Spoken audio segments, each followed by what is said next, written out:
Hello everyone, আসসালামু আলাইকুম। Welcome back to my channel Mina's kitchen. আজ আপনাদের সাথে শেয়ার করব হাতে মেখে ইলিশ মাছ রান্না। সাথেই থাকবেন। এই রান্নার জন্য আমি নিয়েছি 1000 গ্রাম ইলিশ মাছ। মাছ এভাবে পিস করে ক্লিন করে নিয়েছি। ইলিশ মাছটা হাতে মেখে রান্না করব কচুরমুখী দিয়ে। এই জন্য একটা পরিষ্কার কড়াই নিয়ে নিলাম।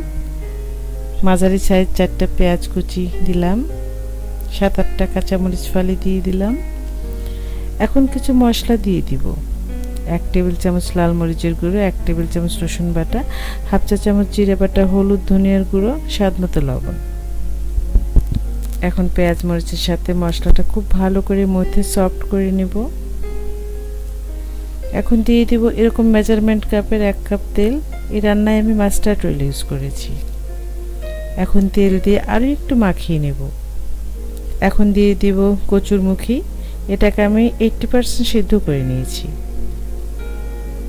ইলিশ মাছটা রান্না করব কচুরমুখী দিয়ে। মুখিটা খুব ভালোভাবে মশলার সাথে মাখিয়ে নেব।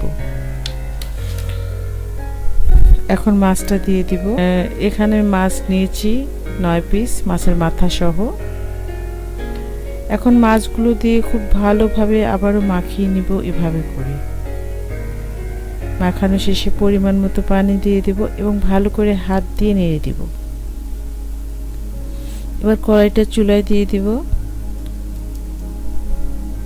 তরকারিতে বলক চলে এসেছে। খুব সুন্দরভাবে মাছ রান্না হয়ে যাচ্ছে। কচুরমুখী দিয়ে ইলিশ মাছ রান্না করে দেখবেন, ভীষণ ভালো খেতে, খুব সুন্দর ফ্লেভার আসছে। হয়ে গেছে আমার আজকের ইলিশ মাছের সহজ রান্না কচুরমুখী দিয়ে। এখন চওড়া একটা সার্ভিং বলে সার্ভ করেছি যেন মাছটা ভেঙে না যায়। দেখুন কতটা সুন্দর হয়েছে। রেসিপি ভালো লাগলে লাইক কমেন্টস করে জানাবেন। আর এরকম সহজ মজাদার রেসিপি পেতে পেজ ফলো করবেন এবং চ্যানেল সাবস্ক্রাইব করবেন। আজ বিদায় নিচ্ছি। সবাই সুস্থ থাকবেন, নিরাপদ থাকবেন। সামনের ভিডিও দেখার আমন্ত্রণ রইল। আল্লাহ হাফিজ।